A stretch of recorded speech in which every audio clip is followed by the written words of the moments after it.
پھر وہ میری جانب دیکھتے ہوئے بولی، تھانے دار صاحب، میں آپ کو بتاتی ہوں، یہ سارا کھٹراگ اسی نامراد نے پھیلایا ہے۔ آپ آسیہ کے خلاف کوئی مناسب کارروائی ضرور کریں۔ کروں گا، ضرور کروں گا، میں نے اسے ٹالنے کی خاطر کہا۔ تم دیکھتی تو جاؤ میں کس کے خلاف کیا کرتا ہوں۔ بس ذرا میں پہلے اپنی تسلی کر لوں، پھر کوئی عملی قدم اٹھاتا ہوں۔ اس کے بعد میں نے گھوم پھر کر اس گھر کا تفصیلی جائزہ لیا اور پھر منظور حسین کے ساتھ اس کی بیٹھک میں آ گیا۔ دراصل میں عابدہ کی غیر موجودگی میں اسے چند سوال جواب کرنا چاہتا تھا۔ عابدہ اس دوران میں گھر کے اندر مصروف ہو گئی تھی۔ منظور حسین کی عمر 50 کے قریب تھی۔ اس کی 3 اولادیں تھیں۔ بڑی بیٹی بطول لگ بھگ 20 سال کی تھی۔ اس سے چھوٹے 2 بیٹے تھے، امتیاز حسین 15 سال کا اور سب سے چھوٹا سرفراز حسین 8 سال کا تھا۔ میں تھوڑی دیر تک ادھر ادھر کی باتیں کرتا رہا، پھر اصل موضوع کی طرف آ گیا۔ منظور حسین، میں نے بڑی سنجیدگی سے اسے مخاطب کیا، مجھے پتہ چلا ہے کہ کچھ عرصہ پہلے تمہاری بیٹی بطول کے لیے صدیقہ کا رشتہ آیا تھا جو تم لوگوں نے مسترد کر دیا۔ ہاں، کچھ ایسا ہی ہوا تھا، وہ تامل کرتے ہوئے بولا۔ تمہاری بیوی کا خیال ہے کہ اسی انکار کے بعد آسیہ بیگم نے دشمنی میں تمہاری بیٹی اور گھر پر جادو کروا دیا ہے۔ میں نے چپتے ہوئے لہجے میں کہا، تمہارا اس بارے میں کیا خیال ہے؟ وہ جذبز ہوتے ہوئے بولا، عابدہ کو تو دماغ خراب ہو گیا ہے۔ اس کے ساتھ ہی اس نے سہمی ہوئی نظر سے بیٹھک کے دروازے کو دیکھا، جیسے اسے ڈر ہو کہ کہیں عابدہ اپنے بارے میں اس کے خیالات سے آگاہ نہ ہو جائے۔ مطمئن ہونے کے بعد اس نے کہا، میں اس سلسلے میں بہن آسیہ کو قصوروار نہیں سمجھتا، وہ اس قسم کی نیچ حرکت نہیں کر سکتی۔ عابدہ نند بھابھی کی روایتی کشیدگی کے باعث ایسا سوچتی ہے، ورنہ آسیہ بطول کی دشمن نہیں ہو سکتی۔ ہاں، ایک بات میں ضرور کہوں گا۔ اس نے ذرا توقف کر کے ٹٹولتی ہوئی نظر سے مجھے دیکھا اور بات جاری رکھتے ہوئے بولا، یہ تو میں محسوس کر رہا ہوں کہ ہمارے گھر پر کسی نے سفلی عمل ضرور کروایا ہے۔ تم یہ کس بنا پر محسوس کرتے ہو؟ میں نے پوچھا۔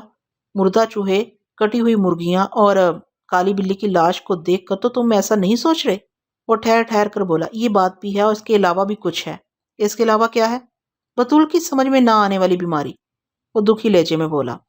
میں نے کہا، تم نے اپنی بیٹی کو کسی سیانے اور تجربہ کار معالج کو دکھایا ہوتا تو شاید اس کی بیماری سمجھ میں بھی آ جاتی۔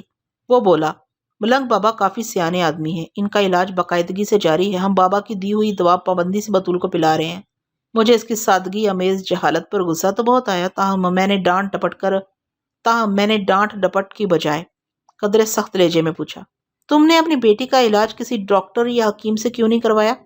یہ عابدہ کی ضد تھی، وہ جھجھلاہٹ امیز انداز میں بولا۔ اس کا خیال تھا کہ ملنگ بابا ہر قسم کے علم کے ماہر ہیں، وہ جادو کا توڑ بھی کریں گے اور بطول کا علاج بھی کریں گے، مگر ملنگ کالیہ کے علاج کا ابھی تک کوئی مثبت نتیجہ برآمد نہیں ہوا۔ میں نے تنزیہ لہجے میں کہا، اس کے باوجود بھی تم لوگ اسی پر تکیہ کیے بیٹھے ہو؟ وہ بڑے وثوق سے بولا، انہوں نے یقین دلایا ہے کہ انشاءاللہ سب کچھ ٹھیک ہو جائے گا۔ میں نے پوچھا، ملنگ بابا کا ٹھکانہ کس طرف ہے؟ قبرستان کے نزدیک، اس نے جواب دیا۔ میں ملنگ کالیہ سے بھی ملوں گا، میں نے کہا، ذرا معلوم تو ہو کہ وہ کس مرض کا علاج کر رہا ہے، اس سے ملاقات کے بعد ہی حقیقت حال کا علم ہو سکے گا۔ منظور حسین نے نہ تو اس ارادے کو سراہا اور نہ ہی مجھے اس خیال سے باز رہنے کو کہا۔ وہ ایک بے وقوف قسم کا مرد تھا۔ عابدہ نے اسے اس قدر دبا کر رکھا ہوا تھا کہ بعض اوقات تو وہ حواس باختہ دکھائی دیتا تھا۔ میں نے ٹٹولنے والے انداز میں پوچھا، منظور، سچ سچ بتاؤ، تم لوگوں نے صدیقہ کا رشتہ کیوں ٹھکرایا تھا؟ تمہاری بیوی نے مجھے بتایا تھا کہ صدیقہ کسی بھی طور بطول کے جوڑ کا نہیں تھا، اس لیے اس رشتے سے انکار کیا گیا تھا، جبکہ میں صدیقہ سے بھی ایک ملاقات کر چکا ہوں، وہ قبول صورت اور معقول لڑکا ہے۔ آپ کا خیال بالکل درست ہے تھانے دار صاحب، وہ تائیدی لہجے اور نیچی آواز میں بولا۔ صدیقہ بہت اچھا لڑکا ہے، یہ میں اس لیے نہیں کہہ رہا ہوں کہ وہ میرا بھانجا لگتا ہے، بلکہ در حقیقت وہ معقول لڑکا ہے۔ وہ اتنا بتا کر خاموش ہو گیا۔ میں نے جلدی سے پوچھا، اس کے باوجود بھی تم لوگوں نے اس رشتے سے انکار کر دیا؟ بس جی، کیا بتاؤں، وہ اداسی سے بولا، میری طرف سے تو انکار نہیں تھا، لیکن عابدہ نہیں مانی، اور تم نے اپنی بیوی کے سامنے ہتھیار پھینک دیے۔ وہ شرمندہ سی صورت بنا کر بولا، کچھ ایسا ہی سمجھ لیں۔ میں نے اس کی بے بسی کو محسوس کرتے ہوئے گفتگو کا زاویہ تھوڑا سا بدل دیا اور استفسار کیا، عابدہ کے آمادہ نہ ہونے کی وجہ کہیں یہ تو نہیں تھی کہ وہ بطول کی شادی کہیں اور کرنا چاہتی ہے؟ ہاں، کچھ ایسی ہی بات ہے، وہ مبہم انداز میں بولا۔ وہ اپنی بیٹی کو کہاں بیاہنے کی خواہاں ہے؟ اس نے کھل کر تو کچھ نہیں بتایا، منظور نے جواب دیا، لیکن میرا اندازہ ہے کہ وہ اپنی بہن شکیلہ کے بیٹے طارق سے بطول کی شادی کرنا چاہتی ہے۔ میرے ذہن میں ایک اور نقطہ روشن ہو گیا۔ بطول کے حوالے سے ایک اور فریق سامنے آیا تھا۔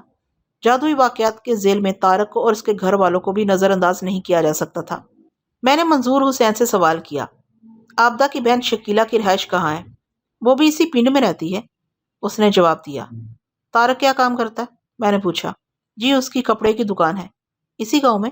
نہیں، اس نے نفی میں گردن ہلائی اور بولا، شروع میں تو اس کی دکان یہیں پر تھی، مگر اب وہ اپنے کاروبار کو قصبے کے بڑے بازار میں لے کے آیا، وہاں اس کی دکان زیادہ چلنے لگی ہے اور ظاہر ہے آمدنی بھی زیادہ ہو رہی ہے۔ میں نے منظور حسین سے شکیلہ کے گھر کا پتہ بھی سمجھ لیا اور قصبے کے مین بازار میں طارق کی دکان کے بارے میں بھی معلوم کر لیا۔ اسی کی زبانی پتہ چلا کہ طارق روزانہ رات کو گھر آتا ہے اور صبح قصبے والی دکان پر جاتا ہے۔ مزید کچھ وقت گزارنے کے بعد میں اس گھر سے نکل آیا۔ میں نے رخصت ہونے سے پہلے انہیں تسلی دی کہ جس حد تک بھی ممکن ہو سکا میں ان کی مدد ضرور کروں گا۔ میرے کہنے پر مرغیوں کی وہ 4 کٹی ہوئی گردنیں صحن سے اٹھا کر باہر پھینکتی تھیں۔ واپسی کے سفر میں حوالدار جمعہ خان نے پوچھا، ملک صاحب اب کس طرف چلنا ہے؟ میں نے مزاح کے رنگ میں کہا، تمہارے پاس کون سی طرفیں ہیں؟ وہ بولا، فی الحال تو جناب 3 طرفیں ہیں، آسیہ بیگم کا گھر، شکیلہ کا گھر اور ملنگ کالیا کا ٹھکانہ۔ تم ٹھیک کہہ رہے ہو، میں نے اس بات میں سر ہلاتے ہوئے کہا، مگر بات یہ ہے جمعہ خان کہ ہم یہاں سے سیدھے جائیں گے تھانے۔ آبدہ خانم اور منظور حسین کو جس قسم کی صورتحال درپیش ہے، اس کے پیچھے کوئی مکار اور عیار ذہن کام کر رہا ہے۔ مجھے تو اس میں کسی جادو ٹونے کا ہاتھ نظر نہیں آتا۔ اگر ہم اس متذکرہ شخص کو کھوج لیں تو دودھ کا دودھ اور پانی کا پانی ہو سکتا ہے، پھر کسی بھی پارٹی سے ملاقات کی ضرورت پیش نہیں آئے گی۔ اور وہ عیار اور مکار شخص کون ہو سکتا ہے؟ حوالدار نے چونکے ہوئے لہجے میں سوال کیا۔ ہم اس تک کس طرح پہنچ سکتے ہیں؟ اس کے سوالات بہت اہم تھے۔ میں نے کچھ دیر سوچنے کے بعد کہا، جمعہ خان اب تک جو حالات میرے سامنے آئے ہیں ان کے پیش نظر اس سارے معاملے میں مجھے ملنگ کالیہ کا غالب ہاتھ نظر آ رہا ہے، لیکن اسے براہ راست چھیڑنا مناسب نہیں ہوگا۔ ایسے پیشہ ور لوگ بعض اوقات بہت خطرناک بھی ثابت ہوتے ہیں کیونکہ ان کے مرید اور مریض ان پر اندھا یقین رکھتے ہیں۔ وہ ان کے خلاف کچھ سننے اور ماننے کو تیار نہیں ہوتے۔ اندھی عقیدت بسا اوقات بڑے مسائل کھڑے کر دیتی ہے۔ پھر تفتیش کی گاڑی کیسے آگے بڑھے گی ملک صاحب؟ حوالدار نے پوچھا۔ میں نے کہا، دیکھو جمعہ خان، اگر ہم یہ معلوم کرنے میں کامیاب ہو جائیں کہ یہ مرغیاں کہاں سے آ رہی ہیں جو آبدہ کے صحن میں پائی جا رہی ہیں، تو شاید کچھ مفید اور کارآمد معلومات حاصل ہو جائیں۔ شہروں میں جس طرح مرغیوں کی دکانیں ہوتی ہیں جہاں مرغی کا گوشت یا زندہ مرغی فروخت ہوتی ہے، اس طرح کی کوئی کہانی گاؤں دیہات میں نہیں ہوتی۔ وہاں تقریباً ہر گھر میں مرغیاں پالی جاتی ہیں تاکہ مرغی کا گوشت اور انڈے گھر کے ہو جائیں۔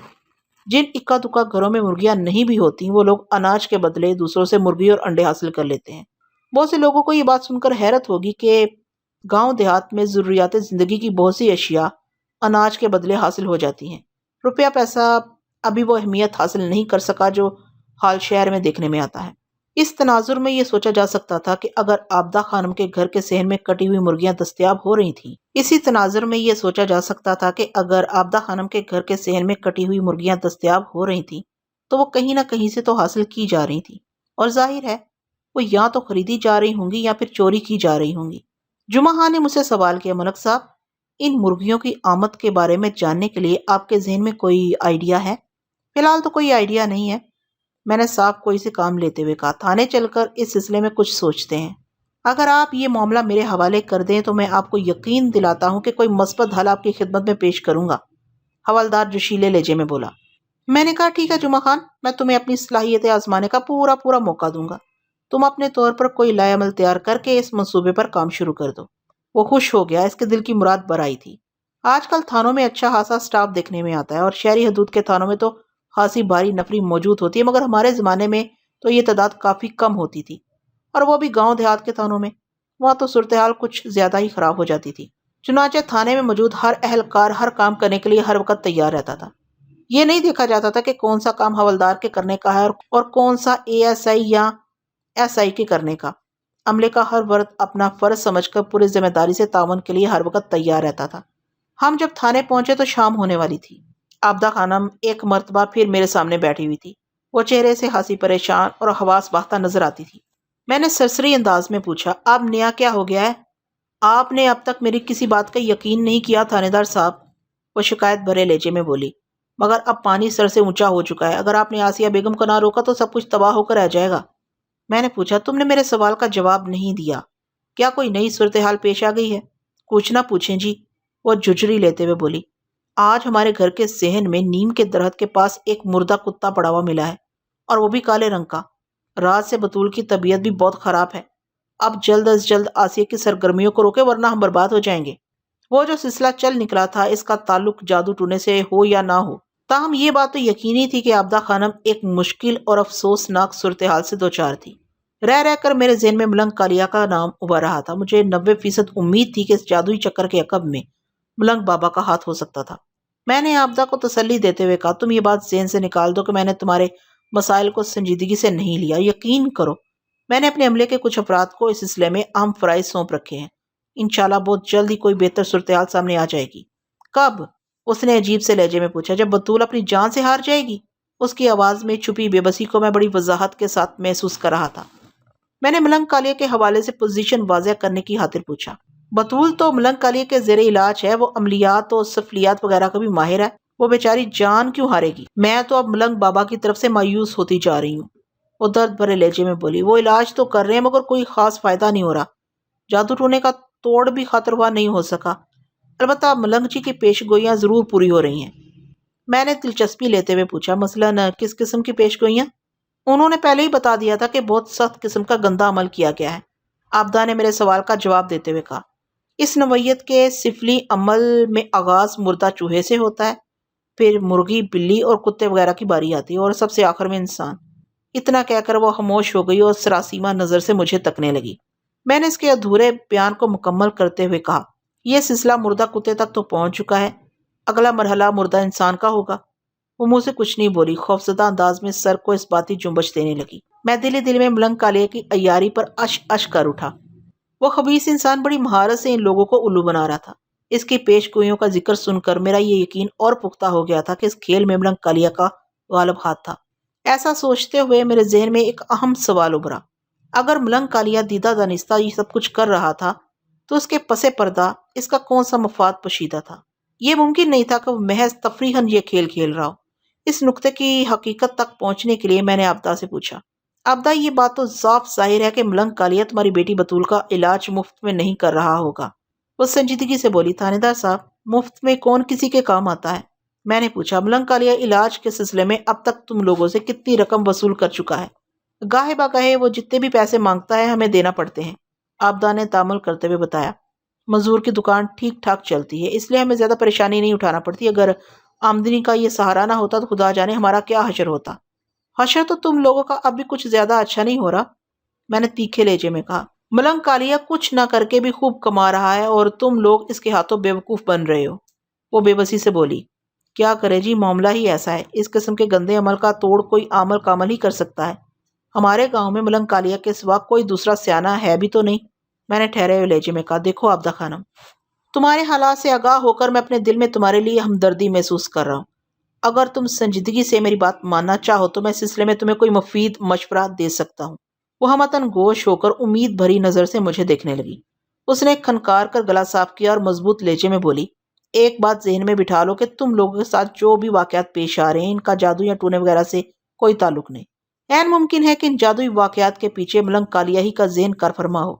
تمہارے لیے یہی بہتر ہے کہ ملنگ کالیہ کے چنگل سے نکل کر بطول کا علاج کسی حکیم یا ڈاکٹر سے کرواؤ۔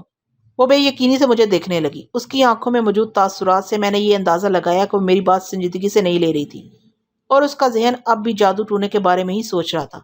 میں نے اسے متذبذب دیکھا تو واضح الفاظ میں کہا، عابدہ اگر تم اسی طرح جہلانہ سوچ کو ذہن میں بسائے بیٹھی رہی تو کوئی بھی تمہارے یا تمہاری بیٹی کے لیے کچھ نہیں کر سکے گا۔ ملنگ کالیہ اسی طرح تمہیں بیوقوف بنا کر رقمیں اینٹتا رہے گا۔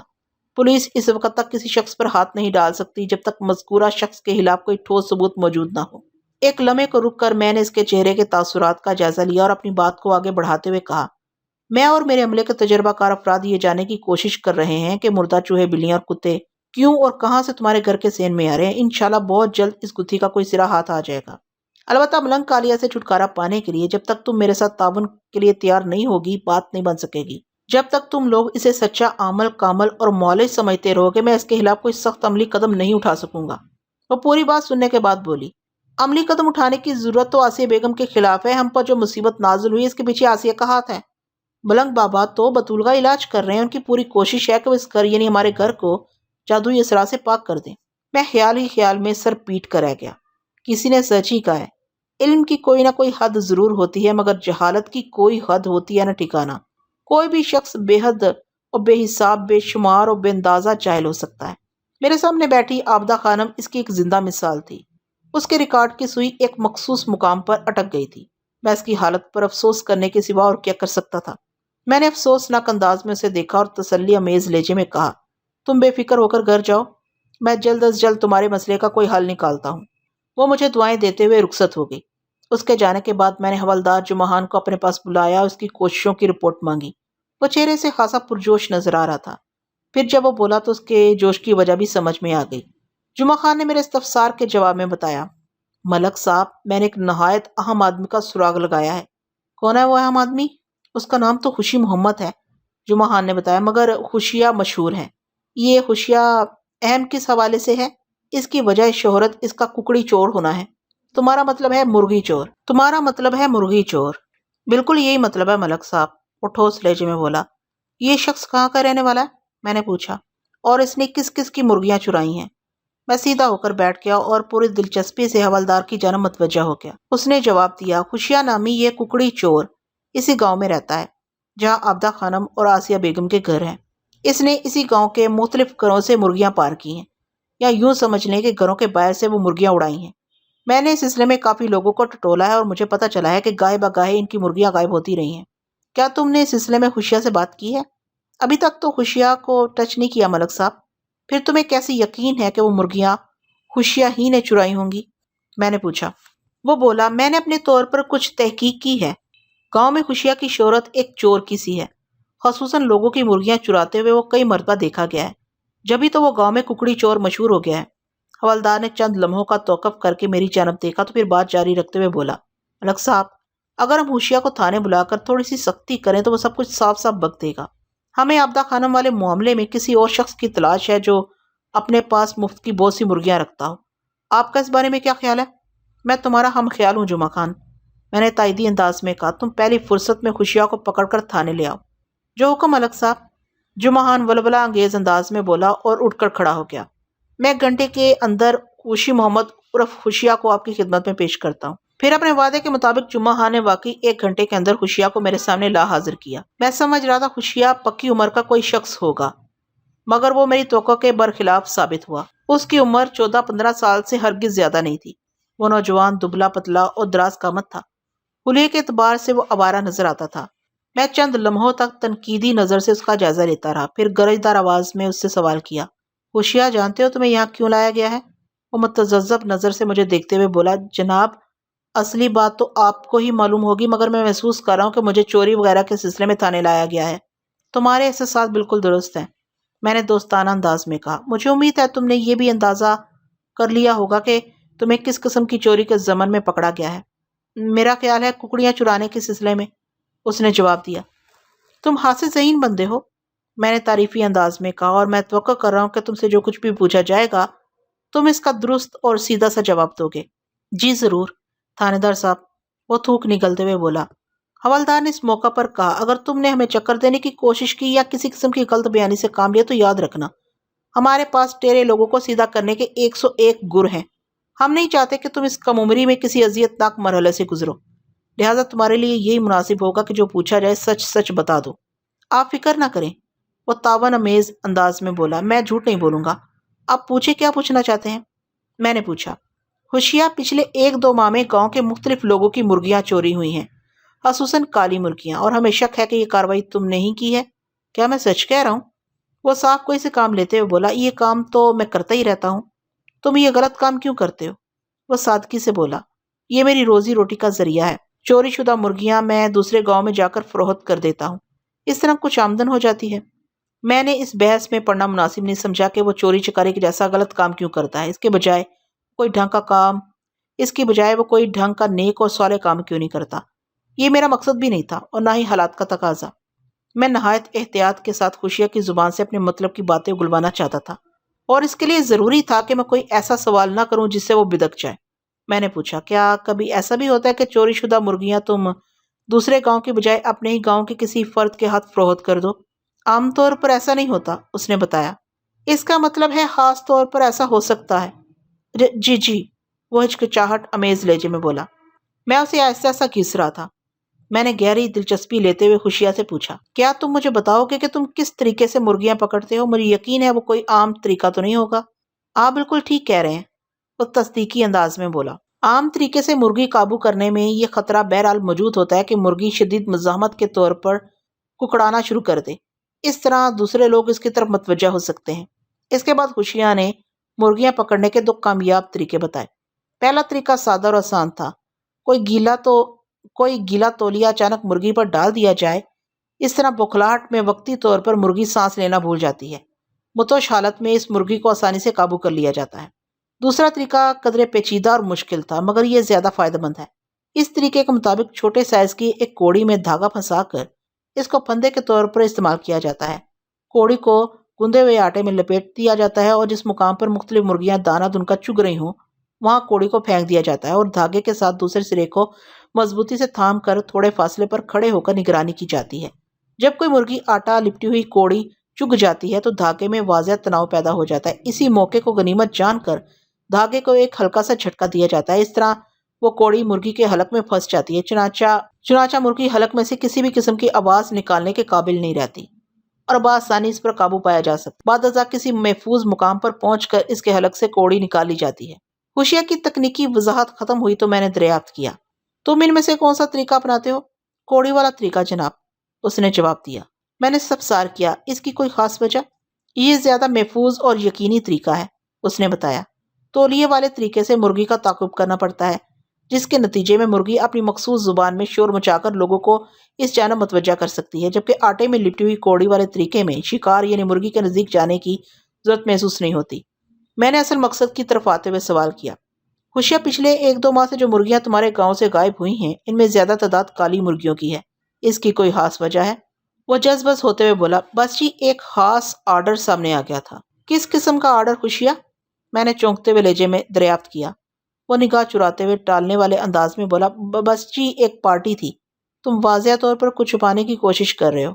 میں نے قدرے سخت لہجے میں کہا، جس کا مطلب یہی ہے کہ اب تم جھوٹ کا سہارا لینے کے بارے میں سوچ رہے ہو، اور اگر تم نے غلط بیانی سے کام لیا تو اچھا نہیں ہوگا خوشیہ۔ حوالدار جمعہ خان نے قہرناک نظر سے اسے گھورتے ہوئے کہا۔ وہ سہم کر مجھے دیکھنے لگا۔ میں نے سمجھانے والے انداز میں کہا، خوشیہ اگر میں تمہارے ساتھ نرمی کا برتاؤ کر رہا ہوں تو اس کی صرف ایک ہی وجہ ہے، اور وہ یہ کہ تم نے ابھی تک بھرپور تعاون کیا ہے، لیکن اگر تم نے حقائق کو چھپانے یا توڑ موڑ کرنے کی کوشش کی تو پھر تمہارا برا حشر کیا جائے گا۔ ہم مجرموں سے جس طرح پیش آتے ہیں تم اس کا تصور کر کے بھی کانپ اٹھو گے۔ وہ فوراً لائن پر آ گیا، جناب میں نے مرغیاں چراتے وقت کبھی اس بات کا خیال نہیں رکھا کہ وہ کالی ہیں یا سفید، بھوری ہیں یا چتکبری۔ میں تو مرغی چور ہوں، مرغیاں چرانا میرا کام ہے، چاہے وہ کسی بھی رنگ و نسل کی ہوں۔ ایک لمحے کو وہ سانس لینے کی خاطر رکا، پھر بات جاری رکھتے ہوئے بولا، کالی مرغیاں میں خاص طور پر ایک شخص کی فرمائش پر چوری کر رہا ہوں، میں ایسی شخص کا نام جاننا چاہتا ہوں۔ میں نے سنسنی خیز لہجے میں کہا، جناب وہ متعامل دکھائی دینے لگا، اگر اسے پتہ چل گیا کہ میں نے آپ کو اس کے بارے میں بتا دیا ہے تو مجھے شدید ترین نقصان بھی پہنچا سکتا ہے، اس نے مجھے سختی سے تاکید کر رکھی ہے کہ کسی صورت میں اس کا نام سامنے نہیں آنا چاہیے۔ کیا وہ کوئی بہت خطرناک شخص ہے؟ پتہ نہیں وہ خطرناک ہے یا خوفناک، وہ مروبیت سے بولا، لیکن وہ ایک طاقتور انسان ہے، میں کسی بھی طرح اس کی دشمنی مول نہیں لے سکتا، اس نے مجھے زبان بندی کی تلقین کی تھی۔ میں نے کہا، تم صرف اس شخص کا نام بتا دو، باقی سب ہم پر چھوڑ دو، میں اس ترمہا کو دیکھ لوں گا وہ کتنے پانی میں ہے، اس سلسلے میں تمہارا نام کہیں نہیں آئے گا، یہ میرا تم سے وعدہ ہے، تم اس طرف سے بے فکر ہو جاؤ، میں اپنے طور پر اس طرح کارروائی کروں گا کہ تمہاری طرف کسی کا شک نہیں جائے گا۔ وہ قدرے مطمئن نظر آنے لگا، پھر اس نے اس شخص کا نام بتا دیا۔ میرے سینے سے ایک طویل سانس خارج ہوئی، وہ نام میری توقع کے عین مطابق تھا۔ خوشیہ کے توسط سے کالی مرغیاں چرانے والا شخص کوئی اور نہیں بلکہ ملنگ کالیہ ہی تھا۔ مجھے شروع ہی سے ملنگ پر شبہ تھا، میں اس قسم کے جعلی عاملوں اور پیرو فقیروں کی رگ رگ سے واقف ہوں اور ان کے طریقہ واردات سے بھی آگاہی رکھتا ہوں۔ اب یہاں پر ایک سوال پیدا ہوتا تھا، اگر ملنگ کالیہ عابدہ خانم کے گھر کو جادو زدہ ثابت کرنے کے لیے مختلف ہتھ کنڈے آزما رہا تھا تو اس میں اس کا کون سا مفاد پوشیدہ تھا؟ ایک بات تو سامنے کی تھی اور عابدہ بھی مجھے اس بارے میں بتا چکی تھی، ملنگ کالیہ بطول کے علاج معالجے اور جادو ٹونے کے کھاتے میں ان سے گاہے بگاہے رقمیں وصول کرتا رہتا تھا، مگر میرا ذہن اس سے بھی آگے سوچ رہا تھا، مجھے یوں محسوس ہو رہا تھا جیسے اس کے مقاصد کچھ اور بھی ہوں۔ میں نے خوشیہ کو مخاطب کرتے ہوئے پوچھا، تم کالی مرغیاں چرا کر ملنگ کالیہ کے حوالے کرتے تھے یا کسی اور شخص کو دیتے تھے؟ جناب اس سلسلے میں ملنگ بابا کی مجھ سے براہ راست کبھی بات یا ملاقات نہیں ہوئی۔